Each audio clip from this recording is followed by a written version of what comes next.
I was primarily dizzy all the time. I couldn't walk in a straight line. I was terrified of stairs. And I do aquafit. That's what I live to do, is aquafit, to keep fit. Couldn't do it because there's a lot of eye movement from left to right and back and forward. I couldn't do it anymore. My life just fell apart. Terror, the pure terror of thinking no one could help me. I was in a car accident and I had a terrible concussion. I had terrible headaches every day. My balance was gone. I didn't have any balance, and I had dizzy spells, all the results of a concussion. I couldn't see straight. I was seeing double, or it looked like there were two transparencies overlaying one another, and I was really frightened that there was a major issue with my eyesight. Charlotte was really falling behind in school. She was having a tough time reading and just a tough time keeping up with her peers. And I knew that there was something that just wasn't quite right, but we couldn't figure it out. Some of the symptoms Grayson was having was the reading memorization wasn't working. Words weren't being memorized. The same words over and over in a toddler board book were very difficult for him. I went through several years of I had some concussion. I was having headaches, back of my neck, difficulty focusing, blurred vision. It was becoming unmanageable to have a computer job and where I was concerned about my career.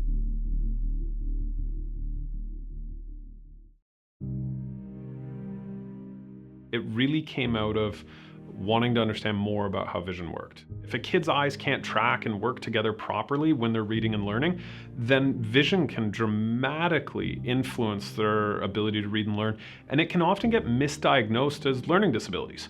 Because what happens is when you go to get tested for a learning disability, part of the process is getting your vision looked at.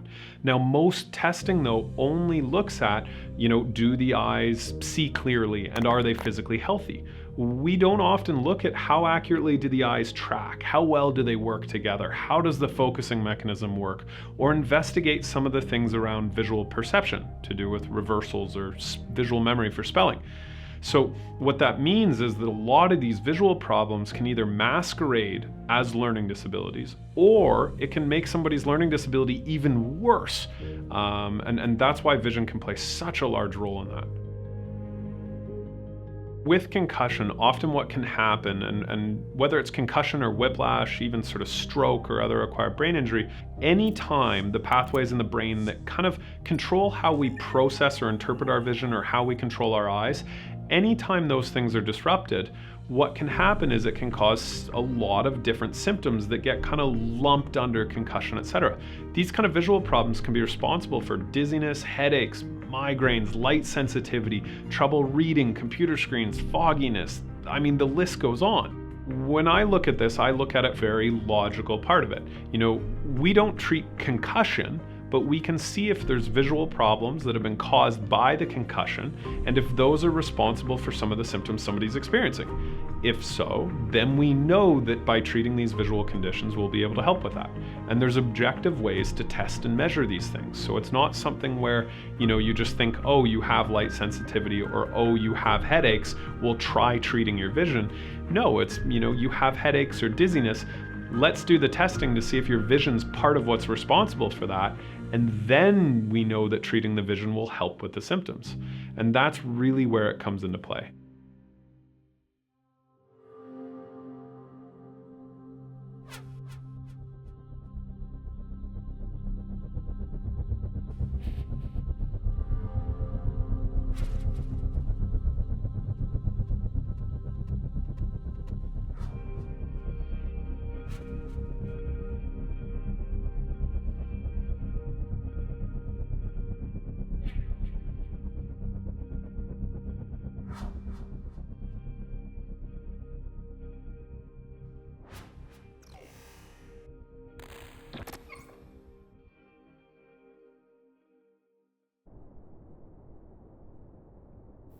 Vision therapy it's It's often analogous to physical therapy for the visual system primarily. It's a group of activities that are designed to guide the visual system into the most efficient state possible. I went to optometry school, and at the start of my program I sustained a bit of a head injury, and when that happened, it really impacted how I was able to read and focus and stay engaged, in particular with computers, screens, phones, things of that nature. And in school, there was kind of some, didactic approaches, teaching you a little bit about vision therapy, not a lot of practical sort of guidance. So I ended up just diving in on my own, creating a training program for myself and reaping the benefits. And so that was sort of my personal journey I had went through, and through the course of doing my training, I was able to get back to doing the types of things I needed to do to be successful in higher education. It's interesting, vision therapy's been around for 40, 50 years. Cam and myself, we were roommates in optometry school, been colleagues and friends for a long time, and I think we both came to, discover the power of vision therapy at a very similar time. And with regard to moving forward together, we've ended up, even though we're not next door to each other, we collaborate a lot in terms of best practices. Vision therapy is growing. It's still a bit of a smaller community, so having people that you can bounce ideas off, that you can kind of help bolster and create somewhat of a new industry is helpful. And again, since we've been friends for a long time, it makes it easier. I've always been thinking of things like an engineer. I want to know the background of stuff. I've never always been complacent, just taking things at face value. So my first part of undergrad was actually engineering, and then I left engineering and I ended up going to optometry school because I really wanted to work more with people. Going through traditional optometry school, I was actually taught that vision therapy doesn't work. There's nothing to it. It's not really even a thing. And I can actually remember saying that to patients when I was working there, being like, oh, vision therapy won't help you at all. Just do, pencil push-ups or things. And when I got out of optometry school, though, I also felt like something was missing for me. There was something missing where I just didn't feel like I was helping people as much as I could be. And there was all of these cases that I saw where something just wasn't really adding up. And I became a little bit disheartened with my career too. I wasn't enjoying it as much as I should be. So a friend of mine mentioned that I should take some courses learning more about the actual function of vision and the vision therapy component to it, and the neurology behind it. And it was once I got into that I actually then understood so much more of the inner workings, and I could see all these places where it was applicable. And it kind of sent me down the path I'm on today.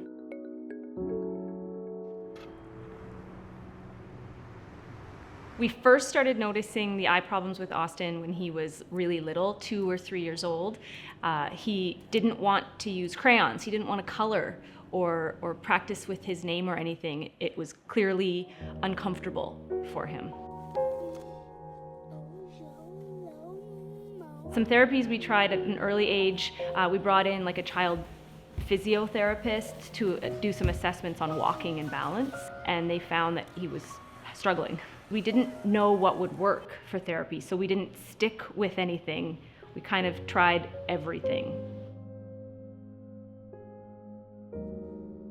I often say this to parents, and often you see kind of one of three things. So, for example, let's use attention. Convergence, insufficiency, or other vision problems can cause 7 of the 9 symptoms of attention deficit. Now, when you look at somebody who has attention deficit and you test their visual function, you're going to see one of 3 things. So you have a kid who might be, having trouble concentrating on schoolwork or homework or whatever.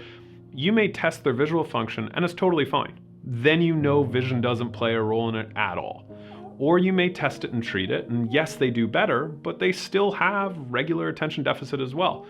Or there's those cases that you see where really their entire problem was visual in nature, and when that's treated, all of a sudden there's no concerns anymore. And those are the cases of the complete misdiagnosis, and you really see all 3.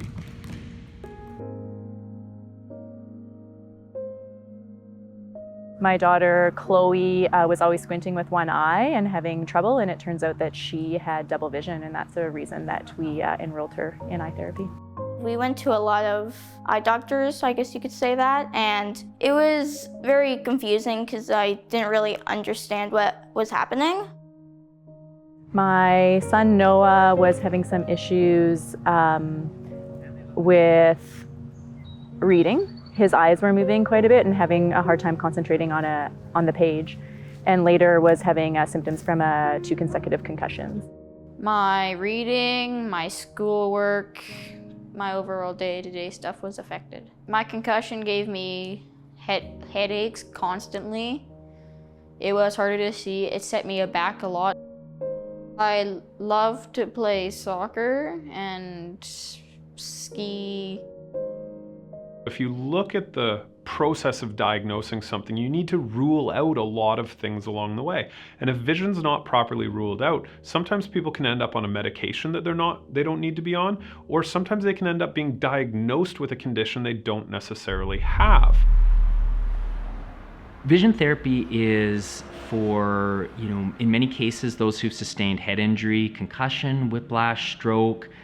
They've dealt with some visual challenges for a number of months, but are continuing to deal with visual symptoms. The biggest symptoms that we'll often hear are, I'm dizzy, I struggle in busy visual environments, so driving, grocery stores, the gym, places where there's a lot of motion, and screen and reading intolerance. So can't look at their phone for an extended period, can't be on a computer for as long as they used to, can't read for as long as they used to, which in today's society is a really big challenge. We live in a near-centered world. We spend so much time up close that for many people it really impacts their educational opportunities. It can impact their ability to provide for their families. And so those types of symptoms are what we'll often see within the head injury population. My vision impediment was caused from a motor vehicle accident. An impaired driver hit me at highway speeds. I had a first initial collision with him, and then I went down about a 20-foot bank or so, multiple rollovers, and that was the start. My initial injury was everything was internal, so they would call it a concussion, and later found that it was a brain injury. My visual and symptoms, very, very extreme sensitive to light. Anything coming at me, I couldn't focus, so no driving. When I was walking along the street, if there was people coming at me, I would veer. I didn't really have depth perception, so the ground, I couldn't tell exactly where it was. My color was altered. Previously to the accident, I was a riding instructor. I was very slow, extremely wobbly. I could not ride horses. I could not really do anything with the horses. And I was a whitewater kayaker, probably a class 3 plus, fairly confident, loved to surf. The first thing was I couldn't even get in the water. The movement of the water, my eyes couldn't track that movement or receive it for what it was. I couldn't even get in the water to swim. About 5 years ago, I was a passenger in a vehicle. We got hit in the back, on the passenger side in the back. It happened really quickly. The driver behind who had seen it, who asked if I was okay. And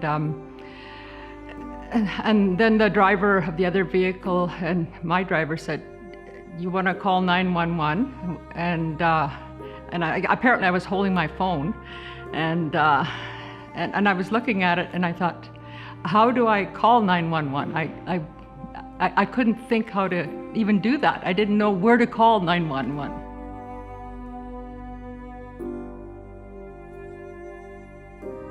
At the first part after the accident, I spent a lot of time in a dark bedroom, laying with a heating pad on my neck and shoulders, and I was very tired. I felt nauseous. I had no energy, and I was finding that I was doing things and I was forgetting what I was doing. Like, I would go to make breakfast, I would put some porridge on the stove and just walk away, and the next thing the fire alarm would be going off, and if I didn't stay doing what I was doing, I would forget it.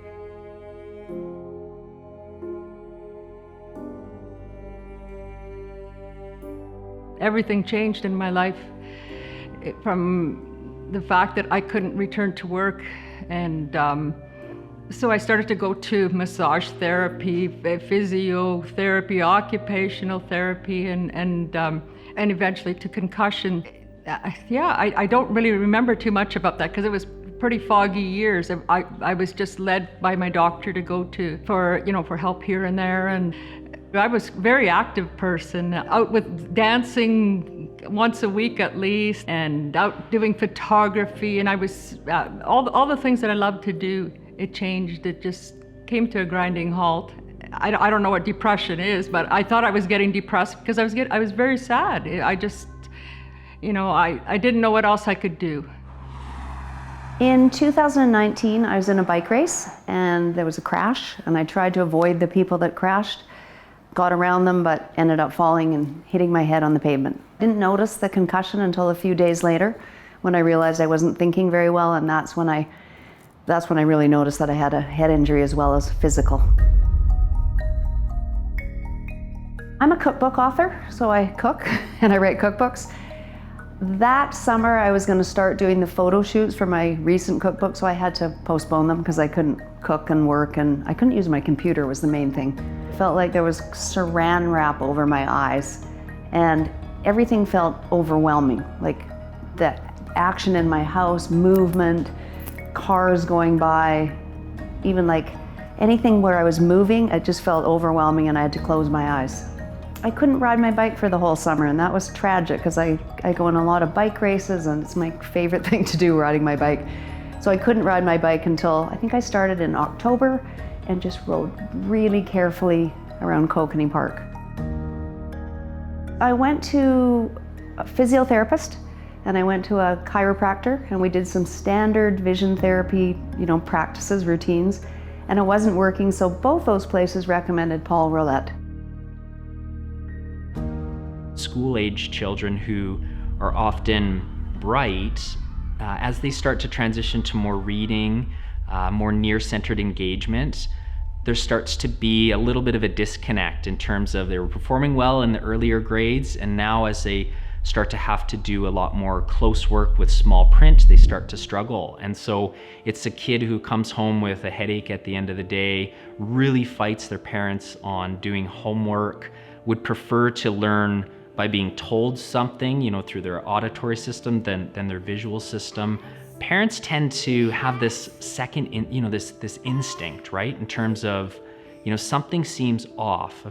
He was performing well, very bright. Just as we started to get into some of the higher grades, there's this aversion to this learning process, and those would be kind of the main groups that we would work with. The initial consultation occurred because we went to our optometrist, who did some testing and said, yes, we see an issue, go to Okanagan Vision Therapy. We came to them and they looked at Austin and checked out what was happening and acknowledged that the challenges were not from not trying, but because there were legitimate difficulties. And that acknowledgement made it better because it was like permission to now get treatment. Vision therapy, what we're working on is the ability to create more efficiency in terms of how someone acquires visual information. So there's these little there's little muscles in and around the eyes that are responsible for the movements you do while reading, that are responsible for making things clear, comfortable, and single. And so what we're doing throughout the vision therapy process is making the input of information as smooth as possible so that the processing and the output of information can be as smooth as possible. Vision essentially is taking, information from light and turning it into motion, movement, or action. What we want to do is make sure that that information coming through the eyes is as efficient as possible. The program itself is designed around people's goals themselves. So we have a whole plethora of activities, and then based on what their needs are and what their requirements are, we find exercises to give them the tools to succeed. When we first started working with Amir, we were pretty happy because his joyfulness and his engagement in the program mirrored our son's joyfulness with life. And watching the two of them work together was like watching an adult and a child just gel. It's a one-on-one session. We see them once a week for anywhere from 3 to 6 to 9 months. As they do the exercise in office, they also do homework at home to kind of like supplement the work that they're doing. With vision therapy, the more work you put in, the more you get out. So there is an onus on the clients themselves to put in the work if they want to see the improvements.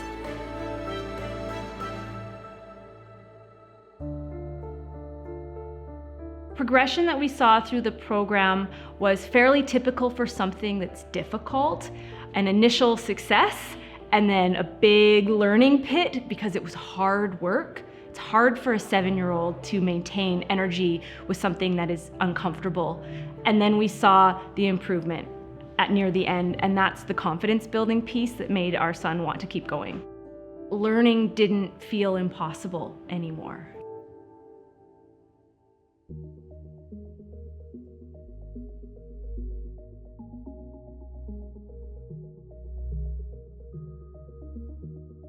%70 of the sensory information coming into your brain at one given time is visual. Your brain uses that information to understand where are things around you. You know, where's the baseball? Where's the parked car? How fast is that car approaching me? It also uses that visual information to understand where is the next word on the page. And then how do I coordinate and control my eyes to move to that next word appropriately so both eyes land in the same place? I would say fairly immediately that I saw a change in my kids' confidence as well as their reading abilities. It made me so happy to see the change in my kids. I think the biggest thing is that I am sad that it took us so long to be able to give my kids these tools. Our initial approach is to take a look at their optical correction, their glasses, or lack of glasses, and to determine what can we do with lenses and optics in order to make someone more comfortable within their environment.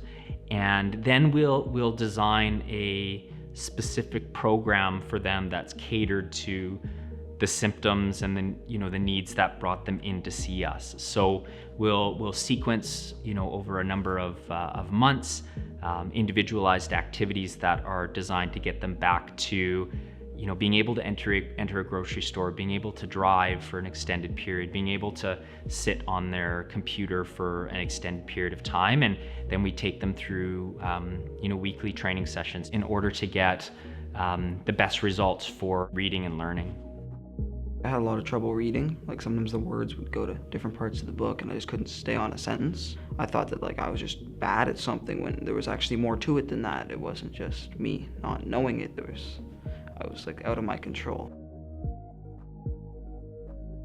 When somebody thinks that they might be stupid or that they have this big barrier, they're going to perform worse. And they've shown that over and over with kids in classrooms. And then not only that, but because the child's visual system doesn't work properly, they miss out on a lot of the educational lessons. So you've got this child sitting in a classroom being taught math, being taught grammar, being taught all of these things, and they can't even truly benefit because their vision doesn't work properly. And that's not even to talk about the psychological and confidence issues. Commitment to the program is critical. There's that initial phase of a little bit of blind trust. I've heard that what you do is very helpful. The first couple weeks, you're just getting the wheels rolling, but there is a rhyme and a reason in terms of how all of the activities are sequenced and structured. So you've got to jump in with both feet, and we're pretty, we can gauge that at the initial evaluation. We want to work with people who want to be committed to getting better. We want to work with people who want to help themselves. And so I would say that full sort of commitment to the process is really, really critical to achieving the amazing results that you can achieve.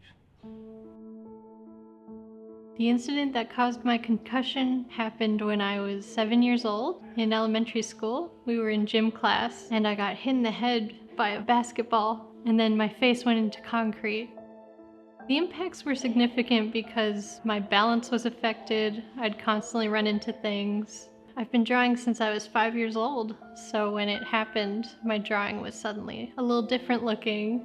To try and correct it, my parents took me to an eye surgeon. And he found out it was brain damage and he couldn't do anything. Right, I lived with the condition for about 8 more years without doing anything about it. And it was tough with learning to draw again and learning to read better. I was put in some special classes.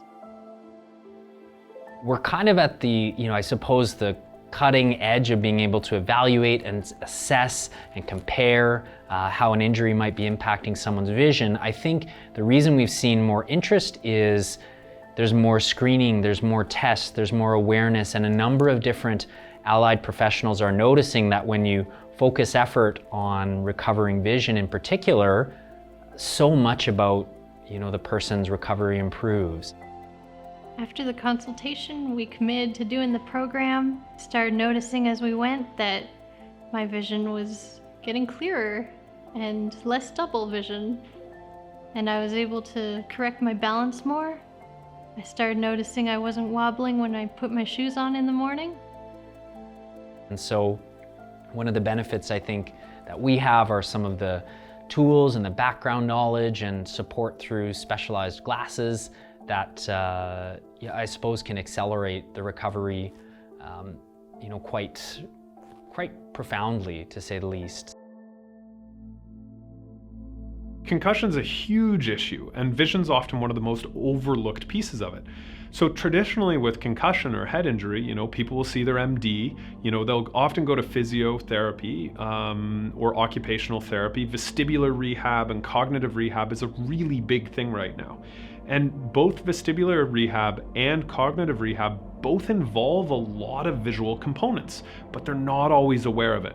Now that awareness is building, so a lot of physios and occupational therapists and chiropractors include some basic visual stuff within their rehab. So it's starting, but traditionally vision's one of the most overlooked parts of head injury recovery.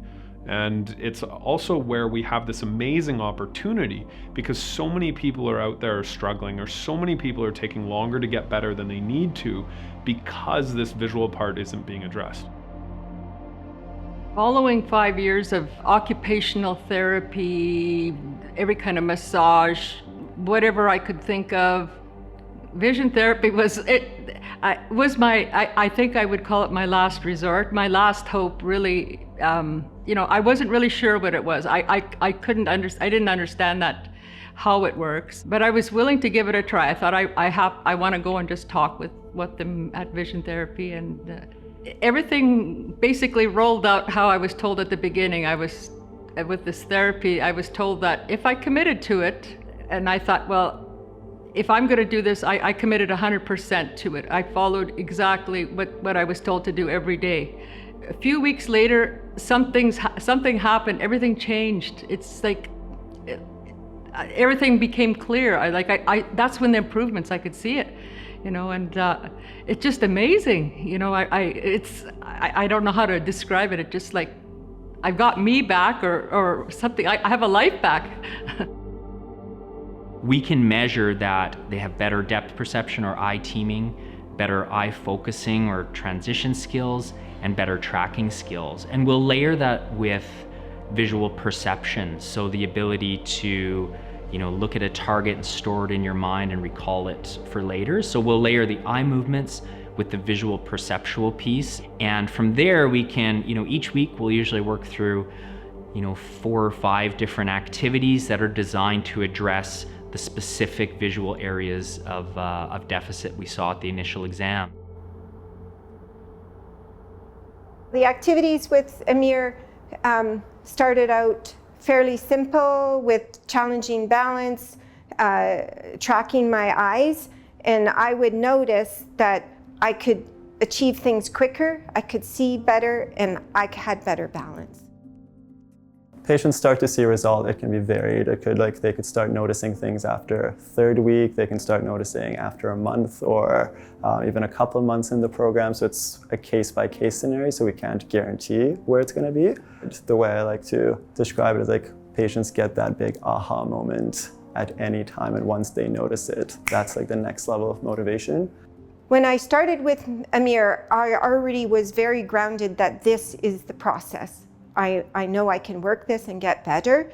I think I had maybe a dozen sessions left with him in my program, and then that really, near the end there, just leaps and bounds forward. We also do a lot of progress and tests along the way, so they'll see empirical data that's going to give them this is where you were this week, this is where you were this week. So just seeing that regular progression from a activities point of view, that is very beneficial to their motivation levels.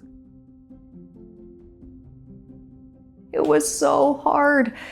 He was super caring and wanted to know all the details, and he deducted that yes, indeed, vision therapy would help me. And I get it now because it was all helping me learn to drive again and use my computer. Memory games, charts with these kind of glasses things. All I can say is it was quite hard, but I'm so determined to get better. It's something that they could do themselves and they could improve on their own to get that self-satisfaction and self-motivation and reward as a result of it. If they need things to switched up on a regular basis, so I kind of give them the best tools to succeed as a result of it. You know, what's really interesting though is for how simple and logical so much of this is, there still exists quite a bit of controversy about it in different circles. You know, and I think it comes from, there's some political challenges between ophthalmology and optometry. There's also the older way of thinking of our vision that's really just about, can you see clearly and are the eyes straight?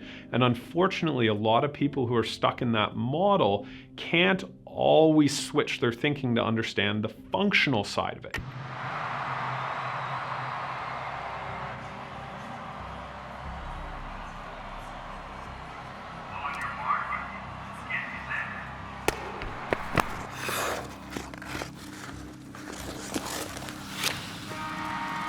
Not much of anything happens with the rest of our body until our eyes direct and tell it what to do. And at the speed at which sports are played, every fraction of a second matters.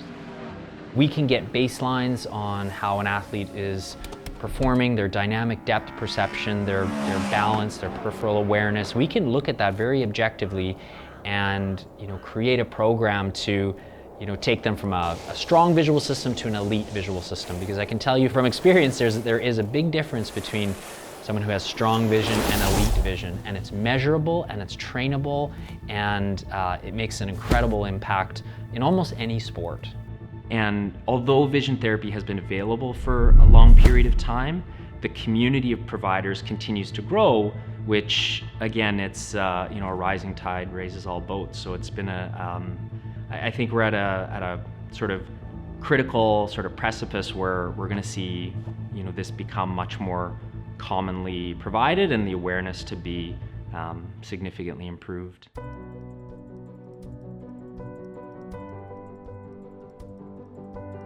There is a large commitment to vision therapy. You have to be willing with your child to put in 4 to 5 days, 20 minutes a day minimum, and really dig into it. It's hard to do, but it's worth it, because to see your child succeed at something they could not do before is irreplaceable. The family dynamic is really positive because we don't have conflicts about things that arise because frustration is underlying everything. So we ski as a family, we Nordic ski, we downhill ski, we read as a family, we do music as a family, because Austin's got those abilities now because he put in that hard work with the therapy. I always thought it's worth it. I enjoy playing basketball a lot now, and I like to read as well, something I never really liked before that because it just didn't really work and it just never made sense. I was unable to. I think that going through Dr. McCroden's program helped me do good at rowing too, because if I hadn't gone through his program, I wouldn't be able to see in a straight line properly, and it would have probably affected it, and I wouldn't be as good as I am right now.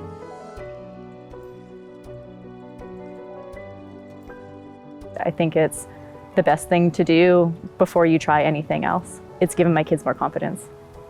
and it's helped them in their sports, in school, many, many aspects of their life. Now that my vision has improved, I ref soccer games and I do a bit of dancing and singing. And I also love swimming and surfing on my boats. My vision started to improve after working with Amir. Vision therapy helped me enjoy soccer, skiing, and surfing behind my boat. After vision therapy, I enjoyed surfing way more. My daily activities also improved because of my vision therapy.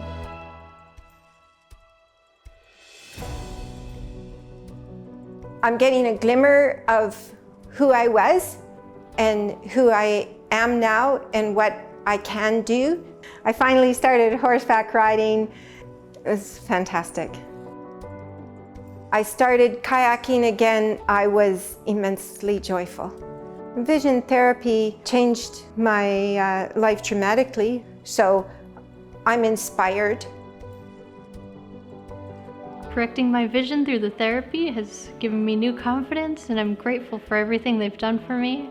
Amir would give me homework every week to take home, and I stuck to it with his encouragement, and it really helped.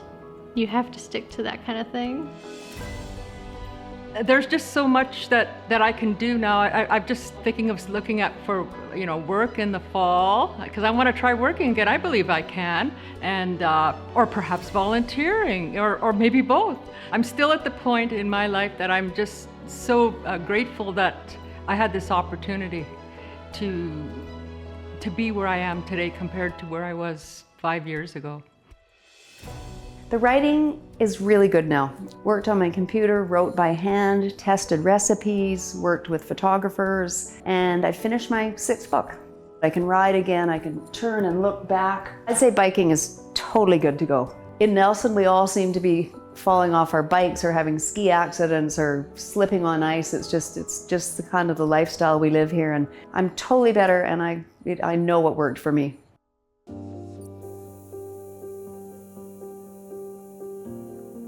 I think whenever you get, whenever you provide a service that is new and emerging, you have to have a thick skin combined with a thin skin, meaning that if someone's giving you feedback that we need more empirical evidence in a certain area, you have to look at it and say there may be some truth to some of what they're sharing. So I know with our team and with Cam and with many of the other colleagues we work with, we're taking time in our schedules to create literature, to create case reports, analysis. We're developing studies, moving forward and proving the efficacy of what it is that we're doing. What I see in Paul's dedication for vision therapy is it's all consuming. He thinks about it first thing in the morning when he wakes up, and I think it's his last thought before he goes to bed, is how he can make these services more accessible for people, how he can bring the message of vision therapy to the public, and really just how he can make people's lives better. His passion for vision therapy is only outdone by his passion for his family, and especially our daughters. So it makes me super happy, super proud to see him, be this very successful, inspiring business leader and business owner. But just seeing the way he is as a father, I mean, there's nothing like it. We just feel really proud of the efforts that people put in to help improve their lives or their lifestyle. And so we always, as a team, kind of celebrate the wins on behalf of the clients that we work with. So, usually the whole team is referenced and thanked, which I would say is a pretty unique experience. And it's one of those experiences that when it happens over and over and over again, it's hard not to get fired up about continuing to provide this care.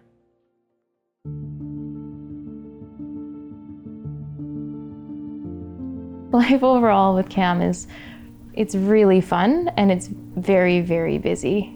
From dawn till dusk, Cam is just working, and any minutes that he's not spending with myself or our sons, it's just work. It's just growing his vision and educating and moving all of his knowledge forward. I love seeing the cases just grow and these people start to thrive. Because for him, it isn't a job or a career. It's his passion and his calling. and it's his mission in life, and it's really, really amazing to watch somebody do what they're made to do and just help people the whole way along. I think he would love to have what he does known to the world so that there aren't people that are just stuck and struggling that could benefit so greatly from this. I think if he could have it his way, anyone who needs this would be able to have it so that they could just have their life. One of the big challenges with vision therapy as well is that traditionally it almost doesn't really have a home. So most optometrists' offices are really set up to provide regular eye care, the health exam, all of the other stuff, but they're often not set up to actually provide vision therapy. I think one of the worst things that optometry has done is we've convinced people sometimes that just one pair of glasses is expected to do everything for you. And I see all of these people who are suffering because of that. My goal is to see it so that after head injury, one of the first things that we look at, within that sort of 3 to 4 week period is how's their vision actually working? Because a lot of the time people will get checked, they're told it's fine. Somebody will say to them, oh, it's all in your head, because the limited testing that eye care professional didn't uncover what was wrong. So if we can empower the public to be able to understand their visual function themselves, they can actually know what to ask for and be more involved in their own care. And I'd also like to see it so there's way more awareness around seniors and around people with depth perception challenges there too, so that people aren't suffering unnecessarily. Because in our situation, what we have right now is because we don't think of vision in all of these areas, we have all of these people struggling in life who don't actually need to be struggling. The education doesn't always cover the vision therapy piece either. So you've got cases where physiotherapists and occupational therapists are starting to do some visual stuff because there's this hole, there's this need that's not out there. So what I'd like to see is to be able to have those resources available to people in the community, be it through their optometrist or their optometrist in conjunction with their physiotherapist or their occupational therapist, so that people all over can actually access the help that they need to treat a lot of these visual conditions. We're providers and we're clinicians within this ecosystem, and what we are hopeful of is that there'll be improved investment from universities, from higher education centers who will kind of help fund the next wave of research. And I think that is one of the main goals that we would hope to inspire and work on, because it was really hard for me not to push forward with this particular service. It wasn't necessarily that, here's a niche service you can get into. I was frustrated that it wasn't available to more people. As the communities come together, we've been able to siphon what are really reliable, proven treatment approaches. The structure of what we do tends to get more and more refined. And I think that the benefit of having that structure is it allows us to create more research. It allows us to communicate more comfortably with our colleagues, either allied professionals or optometrists or ophthalmologists. We can talk, in a little bit more structured terms. And so we've seen a very large increase in terms of what's available. And as a result, I see it being more accessible for, more providers and more available for, the world at large.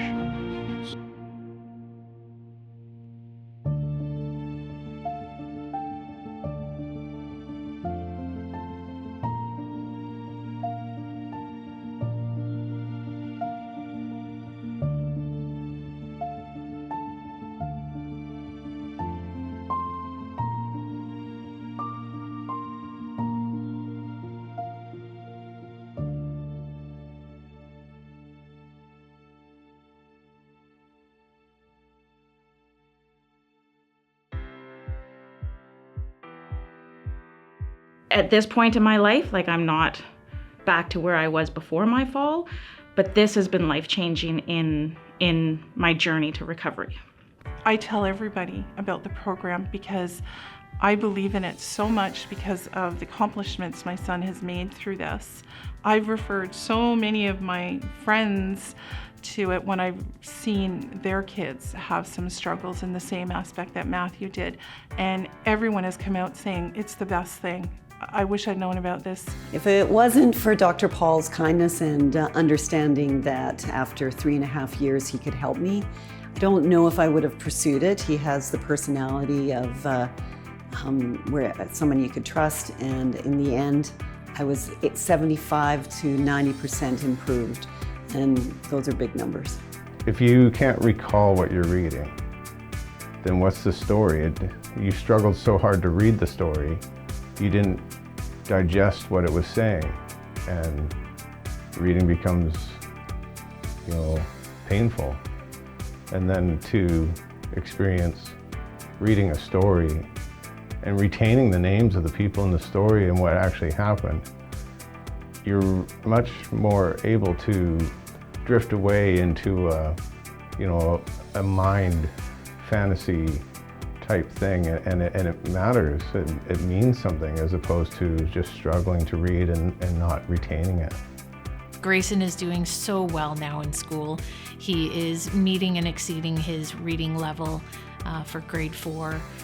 And I have to force him to go to sleep at night and turn his book lights off and set the books aside. Dr. McCrodin gave me my life back, my vision, and through my vision, my life back, which I had really lost touch with for close to probably 4 years.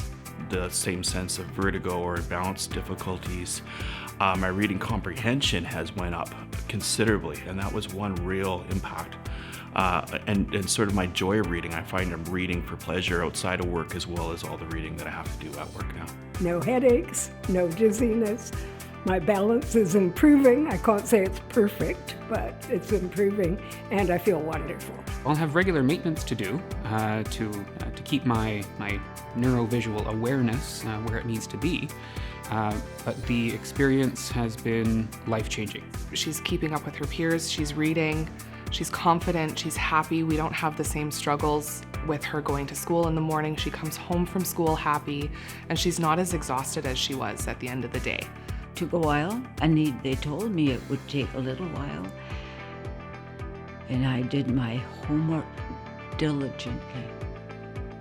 And slowly but surely, he gave me back my life.